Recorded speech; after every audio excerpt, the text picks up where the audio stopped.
Good to great. How to spot the difference in an investment property. So the difference between a good property and a good portfolio in comparison to a great one can actually be millions of dollars over time. Now, the crazy thing is the effort to go from good to great isn't as actually much as you think.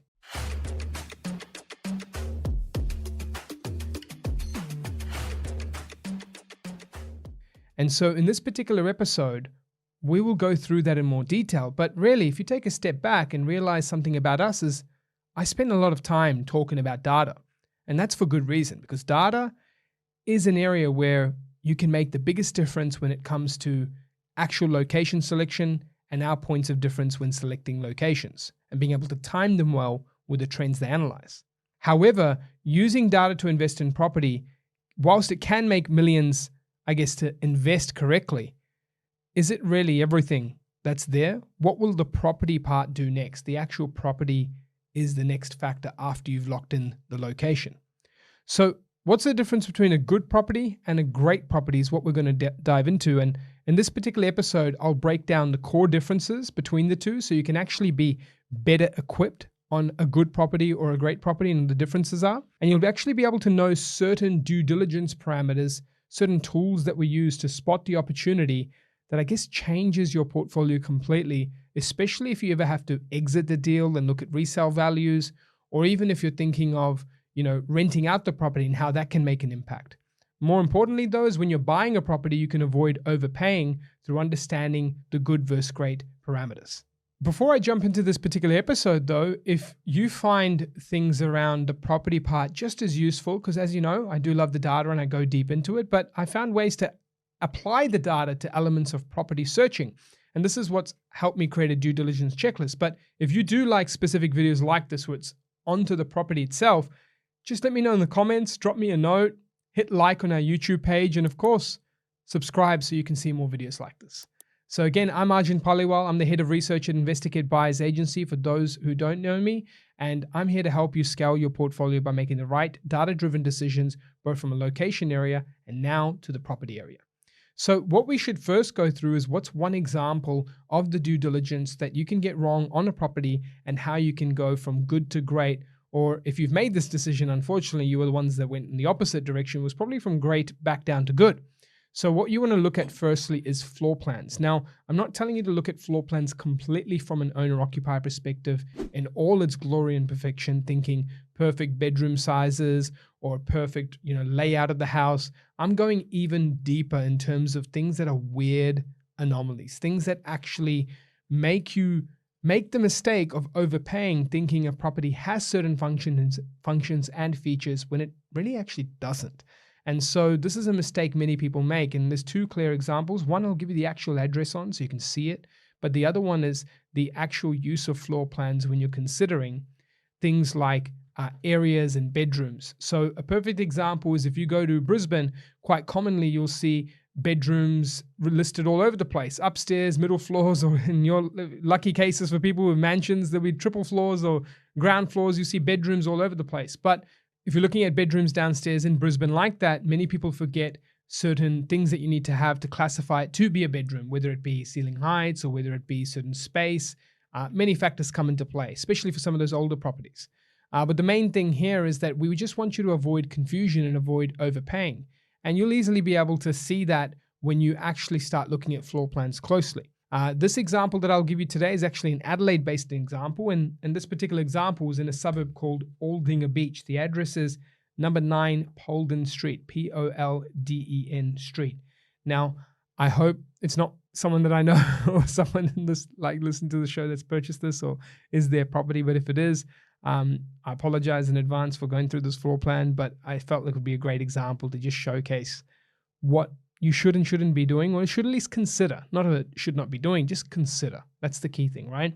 So what you can see in this floor plan here, and we'll bring this up on the screen, but for those who aren't on the screen and you're tuning in, jump on the YouTube episode. It's a great way for you to watch more videos and get the deals and the data and the insights down to a deep level.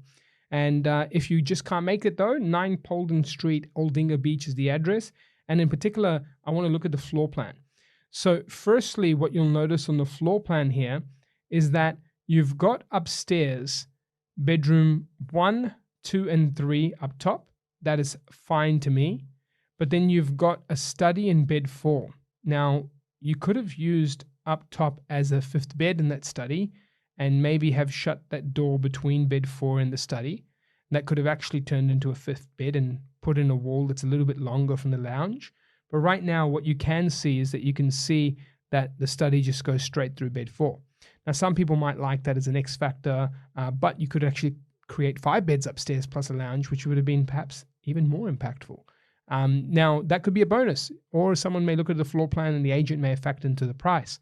But if you go downstairs, this is where it really gets funky. If you go downstairs, you've got your dining, living, lounge, but check out the floor plans: bed 5, bed 6, and bed 7. Now, why this is getting funky here is, imagine you're one of the rookies who goes and pays the price and thinks that you're buying a 7-bedroom mansion with an extra study and a lounge and a dining downstairs and bathrooms and robes and cupboards all over the place. 3 bathrooms, 1 downstairs by bed 5, 1 upstairs, and an ensuite. Pretty killer, right? You'd be thinking, I got this for a steal. I should be getting epic rents because I got 7 bedrooms. But take a look at downstairs. Number 1 is to get to bedroom 5. You've got 2 ways, maybe 3, that you could get there. Number 1 is you go through the storage room from your dining, open your bathroom door, and then jump and surprise, I'm in my bedroom from my bathroom.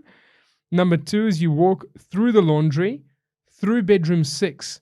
Then there's a hole in the wall between bedroom 6 and bedroom 5, and suddenly you've magically appeared in bedroom 5.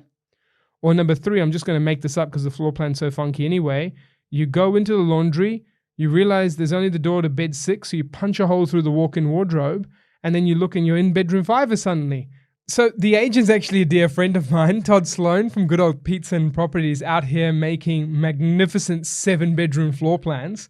I wonder how cool that chat would have been. Todd going, looks like 7 beds to me. Like, let me chuck that on the floor plan for you. But hey, if some buyer came across and said, I love the 7-bed place, then technically Todd did the most amazing job ever and got the value up on that one. But right now you can just clearly see the bedrooms aren't really what they are meant to be. And this is the key thing, because comparable analysis is the core difference maker in going from good to great. If you floor plan this out like a 7-bedder and you did comps like a 7-bedder, you could be adding 100 or 200K to the price in your analysis. And all it takes is the agent to not have a listing price or have a crazy one, and you suddenly either overpay on not a listing price, or on a crazy one, you tend to agree with it. Do you really want to make those mistakes? And so this is something to be really mindful of, because guess what? Whatever haunts you at purchase will haunt you at sale. Whatever haunts you at purchase will haunt you at revaluation. And whatever haunts you at purchase will haunt you at rental campaigns. So just be mindful of that. But this is just one, floor plans to that level.